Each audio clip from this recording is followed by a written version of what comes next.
Namaste and good morning, everyone. Let's start the week with our Yoga Vashisht book. Okay, but before that, let's do some prayers. Om Guru Brahma, Guru Vishnu, Guru Devo Maheshwara, Guru Sakshat Parbrahma, Tasmai Shri Guruve Namaha. Om Bhur Swaha Tatsavitra Vargo Devasya Dhimahi Dhiyo Yo Nah Prachodayat Asto Ma Sadgamya तमसो मा ज्योतिर्गमया मृत्युर्मा अमृतं गम्या ओम सहना भवतु सहना भुनक्तु सवीर्यं करवावहै तेजस्विनावधीतमस्तु मा विद्विषावहै ओम शांति शांति Shanti Om. Let's look at Yoga Vashisht Nirvana Prakarana, and this is in the second book. Page number 15, सर्ग नंबर 9. अविद्या के स्वरूप और विवेकपूर्ण विचार से उसके नाश का प्रतिपादन. So as we know, avidya is the root cause of all this manifestation. Okay, but how do we destroy it? Let's look at it, what Vashisht is saying. Vashishtha ji बोले, हे राम, सथावर जंगम जो कुछ जगत तुमको भासता है वह आदि भौतिकता को नहीं प्राप्त हुआ. वह सब चिद आकाश रूप है. उसमें कुछ भाव अभाव की कल्पना नहीं और जीव आदि भेद भी नहीं. हमको तो भेद कल्पना कुछ नहीं भासते. जैसे रस्सी में सर्प का अभाव है, वैसे ही ब्रह्म में भेद कल्पना का अभाव है. हे राम, आत्मा के अज्ञान से भेद कल्पना भासती है और आत्मा के ज्ञान से भेद कल्पना मिट जाती है. सो भेद कल्पना means all this division, okay, all the differentiation. वही सर्व संपदा का अंत है. शुद्ध चैतन्य में चित्त का संबंध होने का नाम अविद्या है. जो पुरुष चित्त की उपाधि से रहित चिन्ह मात्र है, वह शरीर का नाश होने पर नष्ट नहीं होता और शरीर के उपजने से नहीं उपजता. शरीर के उपजने और नष्ट होने में वह सदा एक रस यथावत स्थित है. जैसे घट के उपजने और मिटने में घट आकाश ज्यों का त्यों रहता है, वैसे ही शरीर के भाव अभाव में आत्मा ज्यों का त्यों है. जैसे बालक दौड़ता है तो उसको सूर्य भी दौड़ता जान पड़ता है और स्थित होने में स्थित लगता है, परंतु सूर्य यथावत है. वैसे ही चित्त की चंचलता से मूर्ख जन आत्मा को व्याकुल देखते हैं, चित्त की अचलता में अचल देखते हैं और चित्त के उपजने में उपजदा देखते हैं, परंतु आत्मा सदा जैसी की तैसी है. So that means there's never a change in the आत्मा. जैसे मकड़ी अपने जाले से आप ही घिरती है और निकल नहीं सकती, वैसे ही जीव अपने वासना से ही बंधते हैं. राम ने पूछा, हे भगवान, अत्यंत मूर्खता के अधिष्ठान जो सथावर आदि हैं, उनकी वासना कैसी होती है, ये कृपा करके कहिए. अत्यंत मूर्खता के अधिष्ठान से स्थावर आदि, दैट मीन्स ऑल द जड़ थिंग्स. सो उनकी वासना कैसी है. वशिष्ठ जी बोले, हे राम, जो सथावर जीव हैं वे अमन सत्ता को नहीं प्राप्त हुए. वे केवल मन अवस्था में ही प्रतिष्ठित नहीं पर मध्य अवस्था में हैं.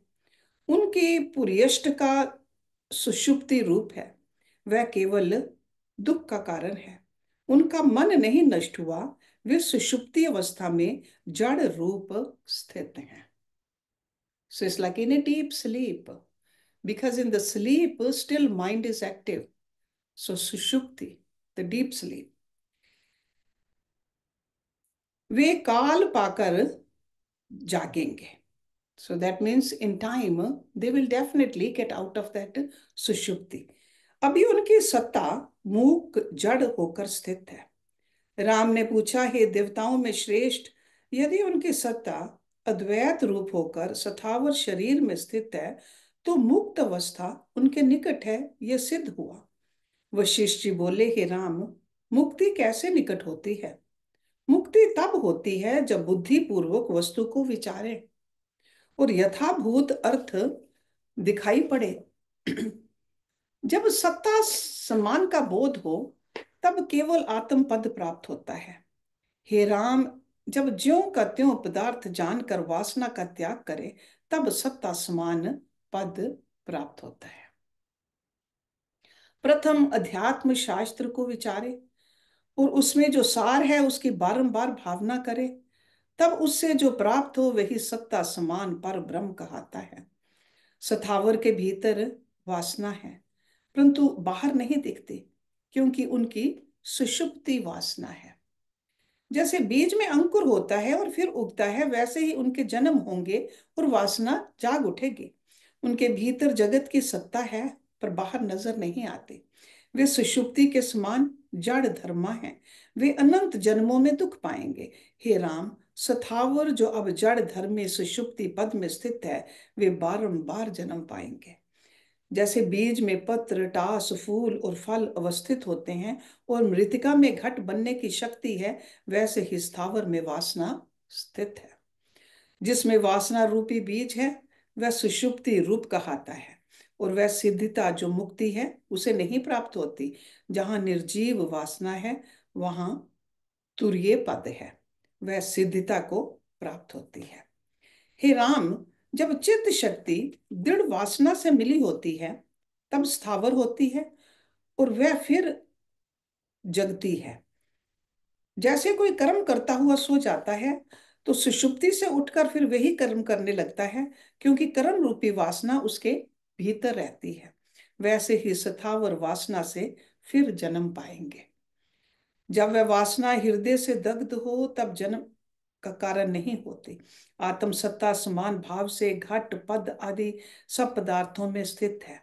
जैसे वर्षा काल का एक ही मेघ नाना रूप होकर स्थित होता है, वैसे एक ही आत्म सत्ता सब पदार्थों में स्थित है। सब में आत्मा ही व्याप रही है। ऐसी दृष्टि से जो रहित है उसको विपर्य उल्टी दृष्टि भ्रमदायक होती है। जब आत्म दृष्टि प्राप्त होती है तब सब दुख नष्ट हो जाते हैं। हे राम, असम्यक दृष्टि को ही बुद्धिमान लोग अविद्या कहते हैं। वह अविद्या जगत का कारण है और उससे सब प्रपंच का प्रसार होता है। जब उससे रहित अपना स्वरूप भासित हो तब अविद्या नष्ट होती है। जैसे हिम की कणिका धूप से नष्ट हो जाती है, वैसे ही शुद्ध स्वरूप के अभ्यास से अविद्या नष्ट हो जाती है। जैसे स्वप्न से जागकर जीव जब अपना स्वरूप देखता है तब फिर स्वप्न की ओर नहीं जाता, वैसे ही शुद्ध स्वरूप के अभ्यास से संपूर्ण भ्रम दूर हो जाते हैं। हे राम, जब जीव वस्तु को वस्तु जानता है तब अविद्या नष्ट हो जाती है। जैसे प्रकाश से अंधेरा नष्ट हो जाता है, पर दीपक को हाथ में लेकर देखिए तो अंधकार की कोई मूर्ति दिखने नहीं आती। और जैसे उष्णता से घृत का पिंड गल जाता है, वैसे ही आत्मा के दर्शन होने पर अविद्या नहीं रहती। वास्तव में अविद्या कोई वस्तु नहीं, वह अविचार से सिद्ध है और विचार करने से लीन हो जाती है। जैसे प्रकाश से तम लीन हो जाता है, वैसे ही विचार से अविद्या लीन हो जाती है। अज्ञान से अविद्या की प्रतीति होती है। जब तक आत्म तत्व को नहीं देखता तब तक अविद्या की प्रतीति होती है और आत्मा को देखने पर अविद्या का अभाव हो जाता है। प्रथम ये विचार करें कि रक्त, मांस और अस्थि का बना जो शरीर है उसमें मैं क्या वस्तु हूं, सत्य क्या है और असत्य क्या है। इस विचार से जिसका अभाव होता है वह असत्य है और जिसका अभाव नहीं होता वह सत्य है। फिर अन्वय व्यतिरेक से विचारे, कार्य कल्पित के होने पर भी हो और उसके अभाव में भी जो हो सो अन्वय सत्य है। देह आदि के भाव में भी जो आत्मा का अधिष्ठान है और इनके अभाव में भी निरूप आदि सिद्ध है, वह सत्य है, और देह आदि व्यतिरेक असत्य है। ऐसे विचार कर आत्म तत्व का अभ्यास करे और असत देह आदि से विरत हो, तब निश्चय ही अविद्या लीन हो जाती है, क्योंकि वह वास्तविक नहीं है, असत रूप है। उसके नष्ट होने पर जो शेष रहे वह निष्किंचन है, सत्य है, ब्रह्म निरंतर है, वह तत्व वस्तु ग्रहण करने योग्य है। हे राम, ऐसे विचार करने से अविद्या नष्ट हो जाती है।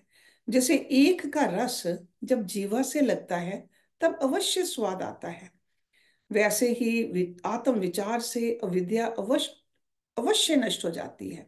यदि वास्तव में कहिए तो अविद्या भी कुछ भिन्न वस्तु नहीं, एक अखंड ब्रह्म तत्व है, जिससे घट पट रथ आदि पदार्थ भिन्न भिन्न भासते हैं, उसको अविद्या जानो। और जिसमें सब में एक ब्रह्म भावना होती है, उसको विद्या जानो। इस विद्या से अविद्या नष्ट हो जाएगी। So how to get rid of the ignorance? By cultivating the knowledge. And knowledge comes विचार से। जीवन मुक्त निश्चय के संबंध में उपदेश। वशिष्ठ जी बोले, हे राम, बोध के निमित्त मैं तुमसे बारंबार सत्य का सार कहता हूं। वह यही है कि भावना के अभ्यास बिना आत्मा का साक्षात्कार ना होगा। ये जो अज्ञान या अविद्या है, वह अनंत जन्म से दृढ़ हुआ भीतर बाहर दिखाई देता है। आत्मा सब इंद्रियों से अगोचर है। जब मन सहित 6 इंद्रियों का अभाव हो, तब केवल शांति प्राप्त होती है। हे राम, जो कुछ वृत्ति बहिर्मुख फुर्ती है, वह अविद्या है। सो बहिर्मुखी मीन्स द एक्सट्रोवर्ट, क्योंकि वह वृत्ति प्रपंच को आत्म तत्व से भिन्न जानकर फुर्ती है, और जो अंतर्मुख आत्मा की ओर फुर्ती है, वह विद्या है। वही अविद्या का नाश करेगी। अविद्या के 2 रूप हैं, एक प्रधान रूप और दूसरा निकृष्ट।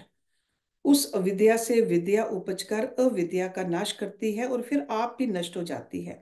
जैसे बांस से अग्नि उत्पन्न होती और बांस जलाकर आप भी शांत हो जाती है, वैसे ही जो अंतर्मुख है वह प्रधान रूप विद्या है, और जब बहिर्मुख है वह निकृष्ट रूप अविद्या है। इससे अविद्या भाव का नाश करो। हे राम, अभ्यास के बिना कुछ सिद्ध नहीं होता। जो कुछ किसी को प्राप्त होता है वह अभ्यास रूपी विटप का ही फल है। चिरकाल अविद्या का दृढ़ अभ्यास होने से अविद्या दृढ़ हुई है। जब आत्मज्ञान के निमित्त यत्न करके दृढ़ अभ्यास करोगे, तब अविद्या नष्ट हो जाएगी। हे राम, हृदय रूपी तरुवर में जो अविद्या रूपी विष बेली फैल रही है, उसको ज्ञान रूपी खड्ग से काटो, और जो कुछ अपना प्रकृत आचार है उसको करो, तब तुमको कोई दुख ना होगा। जैसे जनक राजा ज्ञेय को जानकर व्यवहार करते थे, वैसे ही आत्मज्ञान का दृढ़ अभ्यास कर तुम भी विचरो।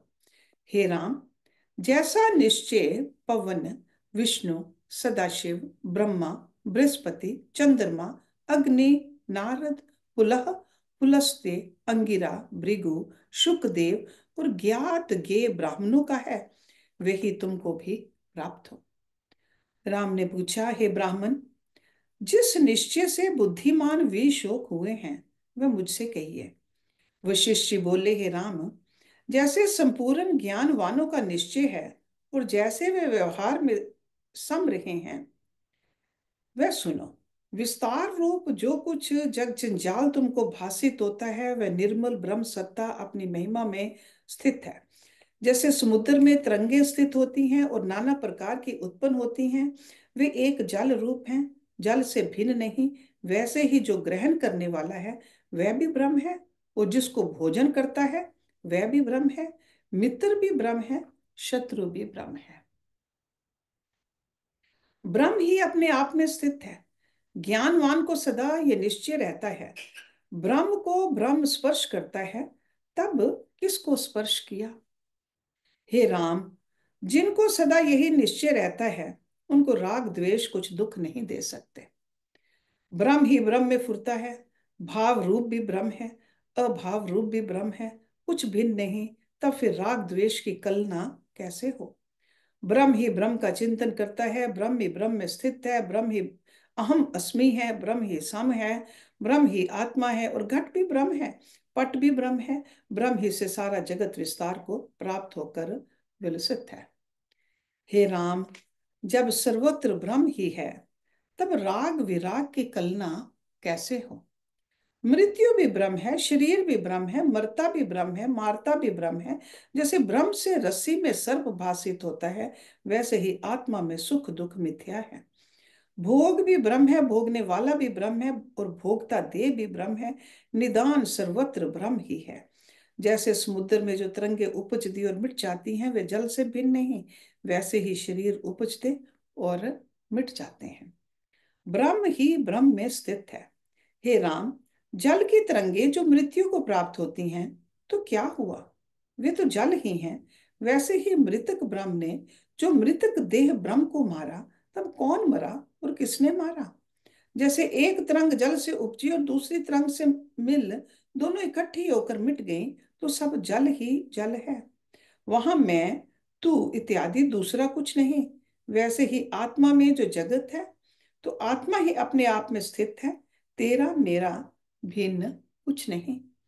जैसे स्वर्ण में भूषण और जल में तरंग अभिन्न रूप है, वैसे ही ब्रह्म और जगत में कुछ भेद नहीं। हे राम, जो पुरुष यथार्थ दृष्टा है, उसको सदा यही निश्चय रहता है, और जिनको सम्यक ज्ञान नहीं प्राप्त हुआ, उनको विपर्य रूप और का और भासित होता है। पर वास्तव में ब्रह्म सदा एक रूप है, ज्ञान और अज्ञान का अंतर है। जैसे रस्सी एक होती है, परंतु जिनको सम्यक ज्ञान होता है उसको रस्सी प्रतीत होती है, और जिसको सम्यक ज्ञान नहीं होता उनको सर्प जान पड़ती है। वैसे ही जो ज्ञानवान पुरुष है, उसको सब ब्रह्म सत्ता ही भासती है, और जो अज्ञानी है, उसको जगत नाना रूप भासित होकर दुखदायक होता है, पर ज्ञानवान को सुख रूप है। जैसे अंधे को सब ओर अंधकार और नेत्रवान को प्रकाश प्रतीत होता है, वैसे ही सब जगत आत्मरूप होने पर भी ज्ञानी को आत्म सत्ता सुख रूप भासती है, और अज्ञानी को दुखदाई है। जैसे बालक को अपनी परछाई में वैताल बुद्धि होती है, और उससे वह भय पाता है, पर बुद्धिमान निर्भय होता है, वैसे ही अज्ञानी को यह जगत दुखदायक और ज्ञानी को सुख रूप है। यदि मेरा निश्चय पूछो, तो यूं है कि मैं सर्व में ब्रह्म, नित्य शुद्ध सर्वव्यापी हूं। ना कोई मरता है ना उपजता है। जैसे जल में तरंगे ना उपजती हैं ना मिटती हैं, सब जल ही जल है, वैसे ही पंचभूत भी आत्मा में हैं, और जगत भी आत्म रूप है। आत्म ब्रह्म ही अपने आप में स्थित है। शरीर का नाश होने पर आत्मा का नाश नहीं होता। मृतक रूप भी ब्रह्म है, शरीर भी ब्रह्म है, ब्रह्म ही अनेक रूप होकर भासता है। ब्रह्म भिन्न शरीर आदि कुछ सिद्ध नहीं होते। जैसे तरंग फेन और बुलबुले जल रूप हैं, वैसे ही देह कलना इंद्रिया इच्छा देवता आदि सब ब्रह्म रूप हैं। जैसे भूषण स्वर्ण से भिन्न नहीं होता, और स्वर्ण ही भूषण रूप होता है, वैसे ही ब्रह्म से पृथक जगत नहीं होता। ब्रह्म ही जगत रूप है। जो मूढ़ है, उनको द्वैत कलना भासित होती है। हे राम, मन बुद्धि अहंकार तन मात्रा और इंद्रियां सब ब्रह्म ही के नाम हैं। सुख दुख कुछ नहीं। अहम आदि जो शब्द हैं, उनमें भिन्न भिन्न भावना करना व्यर्थ है। अपना अनुभव ही अन्य की भांति प्रतीत होता है। जैसे पर्वत में शब्द करने से जो प्रतिध्वनि सुन पड़ती है, वह अपना ही शब्द है, और उसमें और की कल्पना मिथ्या है। जैसे स्वप्न में कोई अपना सिर कटा देखता है, वह व्यर्थ होने पर भी उस समय सत्य जान पड़ता है। जिसको असम्यक ज्ञान होता है, उसको ऐसे ही भ्रम होता है। हे राम, ब्रह्म सर्वशक्तिमान है। उसमें जैसी भावना होती है, वही भासित होता है। जिसको सम्यक ज्ञान होता है, वह उसे निरअहंकार सुप्रकाश और सर्वशक्तिमान देखता है। कर्ता कर्म करण संप्रदान अपादान अधिकरण, ये जो षठ कारक बुद्धि है, सो सब सर्वत्र ब्रह्म ही है। ब्रह्म ही अर्पण, ब्रह्म ही हवि, ब्रह्म ही अग्नि, ब्रह्म ही होत्र, ब्रह्म ही होमने वाला, और ब्रह्म ही फलदाता है। ऐसा जानने वाले का नाम ज्ञानी है, और ऐसा ना जानना अज्ञान है।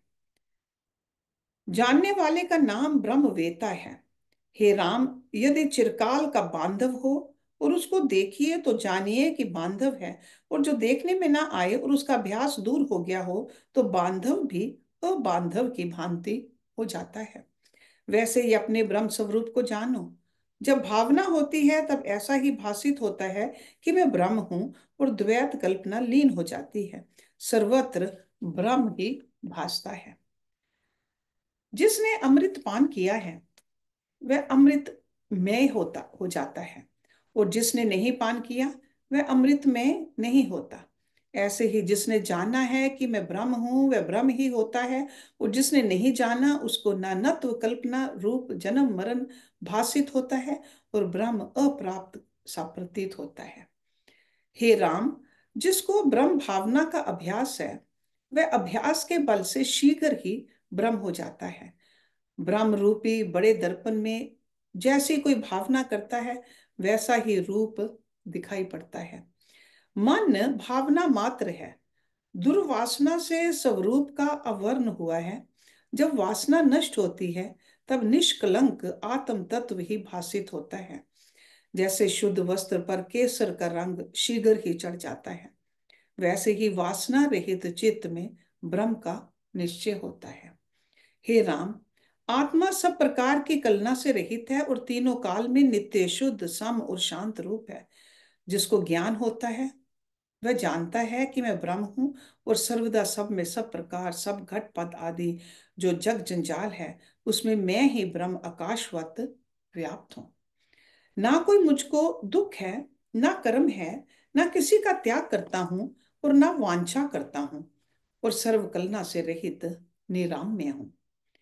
मैं ही रक्त पीत श्वेत और श्याम हूं, और रक्त मांस अस्थि का शरीर भी मैं ही हूं। घट पट आदि जगत भी मैं ही हूं, और तृण बेली फूल गुच्छे टास वन पर्वत समुद्र नदियां ग्रहण त्याग संकोच भूत आदि शक्ति सब मैं ही हूं। मैं ही विस्तार को प्राप्त हुआ हूँ। वृक्ष बेली फल गुच्छे जिसके आश्रय से फुरते हैं वह चिद आत्मा मैं ही हूँ, और सब में रस रूप मैं ही हूँ। जिसमें ये सब है और जिससे ये सब है, जो सर्वरूप है और जिसके लिए सब है, ऐसा चिद आत्मा ब्रह्म मैं ही हूँ। जिसके चैतन्य आत्मा ब्रह्म सत्य अमृत ज्ञान रूप इत्यादि नाम है, ऐसा सर्वशक्तिमान चिन्ह मात्र चैत्य से रहित प्रकाश मात्र निर्मल सब भूतों का प्रकाशक और मन बुद्धि इंद्रियों का स्वामी मैं हूँ। जो कुछ भेद कलना है वह मन आदि ही की थी, और अब इनकी कलना को त्याग कर मैं अपने प्रकाश में स्थित हूं।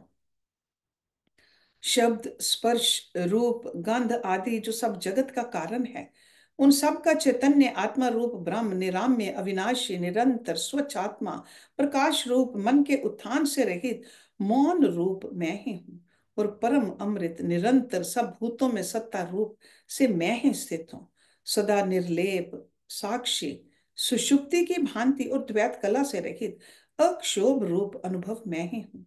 शांत रूप जगत में मैं ही फैल रहा हूं, और सब वासना से रहित अक्षोभ रूपी अनुभव मैं ही हूं। जिससे सब स्वादों का अनुभव होता है वह चैतन्य ब्रह्म आत्मा मैं ही हूं। जिसका चित्त स्त्री में आसक्त है, जिसको चंद्रमा की कांति से अधिक मुदिता है, और जिससे स्त्री का स्पर्श और मुदिता का अनुभव होता है, ऐसा चैतन्य ब्रह्म मैं ही हूँ। सब दुख की कलना से रहित मनहीन सत्ता और अनुभव रूप जो आत्मा है वह चैतन्य रूप आत्मा ब्रह्म मैं ही हूँ। खजूर और नीम आदि में स्वाद रूप मैं ही हूँ। खेद और आनंद लाभ और हानि मुझको समान है। मैं जागृत स्वप्न सुषुप्ति और साक्षी तुरीय रूप आदि अंत से रहित चैतन्य ब्रह्म निराम्य हूँ। जैसे एक खेत की ऊखों में एक ही सा रस होता है, वैसे ही अनेक मूर्तियों में एक ब्रह्म सत्ता ही स्थित है। वह सत्य, शुद्ध, सम, शांत रूप और सर्वज्ञ है। जो प्रकाशक और सूर्य की भांति है, वह प्रकाश रूप ब्रह्म मैं ही हूँ और सब शरीरों में व्याप्त हूँ। जैसे मोती की माला में धागा गुप्त होता है, जिसमें मोती पिरोए हैं, वैसे ही मोती रूप शरीर में तंतु रूप गुप्त मैं ही हूँ। जगत रूपी दूध में ब्रह्म रूपी घृत मैं ही व्याप रहा हूँ। हे राम, जैसे स्वर्ण में जो नाना प्रकार के भूषण बनते हैं, वे स्वर्ण से भिन्न नहीं होते, वैसे ही सब पदार्थ आत्मा में स्थित है, आत्मा से भिन्न नहीं। पर्वत, समुद्र और नदियों में सत्ता रूप आत्मा ही है। सब संकल्पों का फलदाता और सब पदार्थों का प्रकाशक आत्मा ही है। वही सब पाने योग्य पदार्थों की चरम सीमा है। उस आत्मा की उपासना हम करते हैं जो घट, पट, तट और कंध में स्थित है। जागृत में जो सुषुप्ति रूप स्थित है और जिसमें कोई फुरना नहीं, ऐसे चैतन्य रूप आत्मा की उपासना हम करते हैं। मधुर में जो मधुरता है और तीक्ष्ण में तीक्ष्णता और संसार में चलने की शक्ति है, उस चैतन्य आत्मा की हम उपासना करते हैं। जागृत, स्वप्न, सुषुप्ति, तुरीय और तुरीयातीत में जो सम तत्व है, उसकी हम उपासना करते हैं। त्रिलोकी के देह रूपी मोतियों में जो तंतु की भांति अणु से युक्त है और फैलने और सिकुड़ने का कारण है, उस चैतन्य रूप आत्मा की हम उपासना करते हैं। जो षोडश कला युक्त और षोडश कला से रहित और अकिंचन और किंचन रूप है, उस चैतन्य आत्मा की हम उपासना करते हैं। चैतन्य रूप अमृत जो क्षीर सागर से निकलता है और चंद्र मंडल में रहता है, ऐसा जो स्वतः सिद्ध अमृत है, जिसको पाकर कदापि मृत्यु नहीं होती, उस चैतन्य अमृत की हम उपासना करते हैं। जो अखंड प्रकाश है और सब भूतों को सुंदर करता है, उस चिद आत्मा की हम उपासना करते हैं। जिससे शब्द, स्पर्श, रूप, रस, गंध प्रकटते हैं और जो आप इससे रहित है, उस चैतन्य आत्मा की हम उपासना करते हैं। सब मैं हूं और सब मैं नहीं, और भी कोई नहीं, इस प्रकार विदित वेद अपने अद्वैत रूप में विगत ज्वर होकर स्थित होते हैं। यही निश्चय ज्ञानवानों का है। राग द्वेष से विरत होने पर ही बंधन मुक्ति। वह शिष्य बोले, हे राम, जो निष्पाप पुरुष है, उसको यही निश्चय रहता है कि सत्य रूप आत्म तत्व है। ये पूर्ण बोधवान का निश्चय है। उसको ना किसी से राग होता है और ना किसी से द्वेष। उसको जीना और मरना सुख दुख नहीं देते। वह एक समान रहता है। वह विष्णु नारायण का अंग है, अर्थात अभिन्न और सदा अचल है। जैसे सुमेरु पर्वत वायु से चलायमान नहीं होता, वैसे ही वह दुख से चलायमान नहीं होता। ऐसे जो ज्ञानवान पुरुष हैं, वे वनों में विचरते हैं और नगर द्वीप आदि नाना प्रकार के स्थानों में भी फिरते हैं, परंतु दुख नहीं पाते। कोई स्वर्ग में फूलों के वन और बगीचों में टहलते हैं, कोई पर्वत की कंदराओं में वास करते हैं, कोई राज्य करते हैं और शत्रुओं को मारकर शासन करते हैं, कितने ही श्रुति स्मृति के अनुसार कर्म करते हैं, कोई भोग भोगते हैं, कोई विरक्त होकर स्थित हैं, कोई दान यज्ञ आदि कर्म करते हैं, कोई स्त्रियों के साथ लीला करते, कहीं गीत सुनते और कहीं नंदन वन में गंधर्व गायन करते हैं, कोई गृह में स्थित है, कोई तीर्थ और यज्ञ करते हैं, कोई नौबत, नगाड़े और तुरही इत्यादि बाजे सुनते और नाना प्रकार के स्थानों में रहते हैं, परंतु लिप्त नहीं होते। So he saying that this can be attained anywhere under any circumstance. It has nothing to do with the outer conditions. The whole process is internal, what is happening inside us. Okay? परंतु लिप्त नहीं होते। So this is the key word over here. They don't get attached to any of it. जैसे सुमेरु पर्वत तालाब में नहीं डूबता, वैसे ही ज्ञानवान किसी पदार्थ में लिप्त नहीं होते। वे इष्ट को पाकर हर्षित नहीं होते और अनिष्ट को पाकर दुखी नहीं होते। This is what we learned yesterday in Bhagavad Gita also. वे आपदा और संपदा में संभाव रखते हैं और प्रकृत आचार करते हैं, परंतु उनका हृदय सब आरंभों से रहित है। You remember that term, Sarv Arambh Parityage. That is a Bhagavad. हे राघव, इसी दृष्टि का आश्रय करके तुम भी विचरो। ये दृष्टि सब पापों का नाश करती है। अहंकार से रहित होकर जो इच्छा हो सो करो। जब यथार्थदर्शी हुए तब निर्बंध हुए, फिर जो कुछ प्रवाह से प्राप्त होगा उसमें स्मेरु की भांति तुम अटल रहोगे। हे राम, ये सब जगत चिन्ह मात्र है, ना कुछ सत्य है ना असत्य है, वही इस प्रकार होकर भासता है। इस दृष्टि को आश्रय करके अन्य तुच्छ दृष्टि को त्यागो। हे राम, असंग बुद्धि होकर, सब भाव अभाव में स्थित होकर राग द्वेष से चलायमान ना हो, अब सावधान हो। श्री राम बोले, हे भगवान, बड़े हर्ष की बात है कि मैंने आपके प्रसाद से जानने योग्य पद जाना और प्रबुद्ध हुआ। जैसे सूर्य की किरणों से कमल प्रफुल्लित होते हैं, वैसे ही मैं प्रफुल्लित हुआ हूं। और जैसे शरत काल में कोहरा नष्ट हो जाता है, वैसे ही आपके वचनों से मेरा संदेह और मान, मोह, मद, मत्सर सब नष्ट हो गए हैं। मैं अब सब क्षोभ से रहित शांति को प्राप्त हुआ हूं। अभ्यास के बिना कुछ नहीं मिलता। सर्ग नंबर 12। श्री राम ने पूछा, हे भगवान, सम्यक ज्ञान के पश्चात जीवन मुक्त पद में किस प्रकार विश्राम पाते हैं, ये कहिए। वशिष्ठ जी बोले, हे राम, संसार तरने की युक्ति को योग कहते हैं। वह युक्ति दो प्रकार की है, एक सम्यक ज्ञान, दूसरी प्राणायाम। फिर राम ने पूछा, हे भगवान, इन दोनों में सुगम कौन है, जिससे दुख भी ना हो और क्षोभ भी ना हो। वशिष्ठ जी बोले, हे राम, यद्यपि दोनों अर्थ योग शब्द के हैं, तथापि योग प्राण वायु के रोकने का ही नाम है। योग और ज्ञान दोनों संसार से तरने के उपाय हैं। इन दोनों का फल एक ही सदा शिव ने कहा है। हे राम, किसी को योग करना कठिन होता है और ज्ञान का निश्चय सुगम होता है, और किसी को ज्ञान का निश्चय कठिन होता है और योग सुगम है। मुझसे पूछो तो दोनों में ज्ञान सुगम है, क्योंकि इसमें यत्न और कष्ट थोड़ा है। जानने योग्य पदार्थ के जानने से फिर सपने में भी भ्रम नहीं होता, क्योंकि वह साक्षी भूत होकर देखता है। जो बुद्धिमान योगीश्वर हैं, उनको भी कुछ यत्न नहीं करना पड़ता, वे स्वाभाविक ही चले जाते हैं और गुरु की युक्ति समझकर उनका चित्त शांत होता है। हे राम, दोनों की सिद्धि अभ्यास रूप यत्न से होती है। अभ्यास के बिना कुछ नहीं प्राप्त होता। वह ज्ञान तो मैंने तुमसे कहा है, जो हृदय में विराजमान ज्ञेय है, उसका जानना ही ज्ञान है। वह प्राण अपान के रथ पर आरूढ़ है और हृदय रूपी गुहा में स्थित है।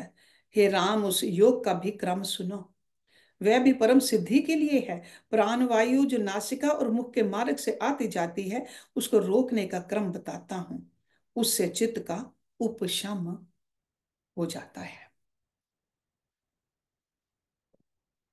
वशिष्ठ जी बोले, हे राम, ब्रह्म रूपी आकाश के किसी अणु में ये जगत रूपी स्पंदन आभास फुरा है।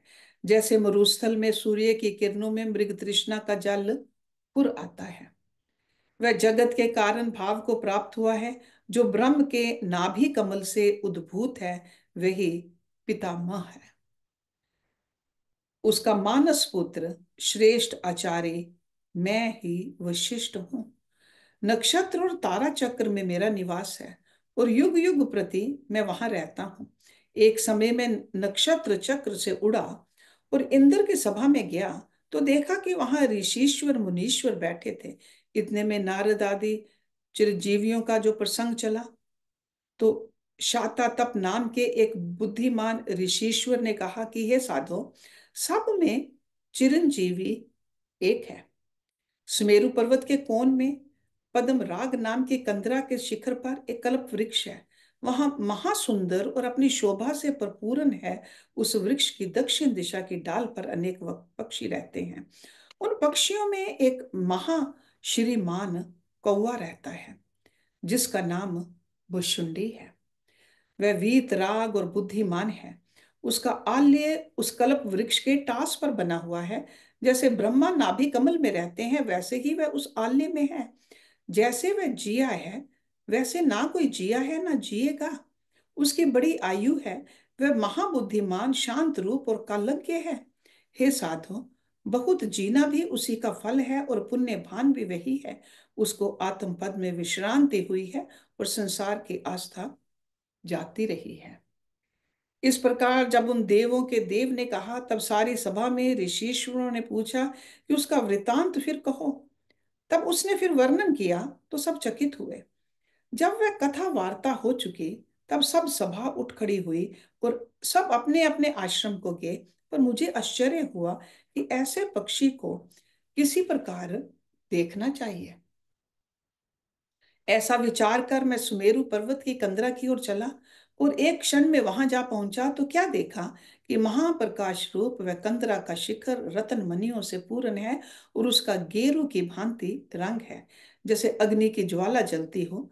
बीच में नीलमणि धूम्र के समान था।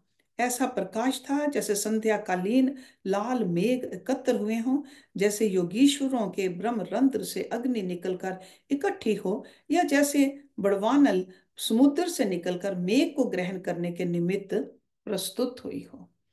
निदान उसकी बड़ी सुंदर रचना थी। वह फल और रतन मणि संयुक्त प्रकाशमान था। ऊपर गंगा का प्रवाह चला जाता था, जो यज्ञोपवीत रूप था। गंधर्व गीत गाते थे, देवियों के रहने के स्थान बने थे और हर्ष उपजाने को सुंदर सुंदर लीला के स्थान विधाता ने वहां रचे थे। वशिष्ठ जी बोले, हे राम, ऐसे शिखर पर मैंने कल्प वृक्ष देखा। वह महासुंदर फलों से पूर्ण था और रतन और मणियों के गुच्छे और स्वर्ण की बेलें लगी हुई थी। तारों से दूने फूल देख पड़ते थे। मेघ की बूंदों से टूने पत्ते थे और सूर्य की किरणों से दुगने त्रिवर्ग भासते थे, जिनका बिजली की भांति चमत्कार था। मैंने देखा पत्तों पर देवता, किन्नर, विद्याधर और देवियां बैठी हैं और अप्सराएं नृत्य गान करती हैं, जैसे भ्रमर गुंजार करते फिरते हों। हे राम, रत्नों के गुच्छे और कलियां और मणि के फूल फल पत्ते बहुत घने थे। सब स्थान फूल फल गुच्छों से पूर्ण थे और छहों ऋतुओं के फूल फल वहां पाए जाते थे। उस वृक्ष की एक डाल पर पक्षी बैठे कहीं फूल फल आदि खाते थे, कहीं ब्रह्मा जी के हंस बैठे थे, कहीं अग्नि के वाहन तोते, कहीं अश्विनी कुमार और भगवती के शिखा वाले मोर, कहीं बगुले, कहीं कपोत और कहीं गरुड़ बैठे ऐसे शब्द करते थे मानो ब्रह्मा कमल से उपजकर ओमकार का उच्चारण करते हों। कई ऐसे पक्षी देखे जिनकी दो दो चोंचें थी। फिर मैं आगे देखने को गया तो जहां उस वृक्ष की डाल थी, वहां अनेक कौए बैठे देखे। जैसे महाप्रलय में मेघ लोक लोक पर्वत पर आ बैठते हैं, वैसे ही वहां अनेक कौए अचल बैठे थे, जो सोम, सूर्य, इंद्र, वरुण और कुबेर के यज्ञ की रक्षा करने वाले और पुण्यवान स्त्रियों को प्रसन्नता देने वाले भर्ता के संदेश पहुंचाने वाले हैं। उनके मध्य में एक महान श्रीमान और कांतिमान काग ऊंची ग्रीवा किए हुए बैठा था। जैसे नीलमणि चमकती है, वैसे ही उसकी ग्रीवा चमकती थी। पूर्ण मन और माने अर्थात मान करने योग्य, सुंदर और प्राण वायु को जीतने वाला, नित्य अंतर्मुख और नित्य सुखी व चिरंजीवी पुरुष वहां बैठा था, जिसने जगत में दीर्घायु और जगत की आगमा पाई गति देखते देखते बहुत कल्पों का स्मरण स्मरण किया है। इंद्र की कई परंपराएं देखी हैं और लोकपाल, वरुण, कुबेर, यम आदि के कई जन्म और देवताओं और सिद्धों के अनेक जन्म जिस पुरुष ने देखे हैं, जिसका अंतःकरण प्रसन्न और गंभीर है, जिसकी सुंदर वाणी वक्रता रहित है, जो निर्मल और निरहंकार सबका सुहृद मित्र है, जो पिता समान है उनको पुत्र की भांति है, और जो पुत्र के समान है उनको उपदेश करने के निमित्त पिता और गुरु की भांति समर्थ हैं, जो सर्वथा सब प्रकार सब समय सब में स्मरत और प्रसन्न, महामति, सुहृदय, पुंडरीक व्यवहार वेता है, गंभीर और शांत रूप महाज्ञात ज्ञेय उस पुरुष को मैंने देखा। So Vashish is talking about Kakabhushundi over here. And then we will, there are several more sargs about that. So we'll start with sarg number 15 next week, page number 25. ओम पूर्णमदः पूर्णमिदं पूर्णात् पूर्णमुदच्यते पूर्णस्य पूर्णमदाय पूर्णमेवावशिष्यते। ओम शांति शांति शांति। ओम।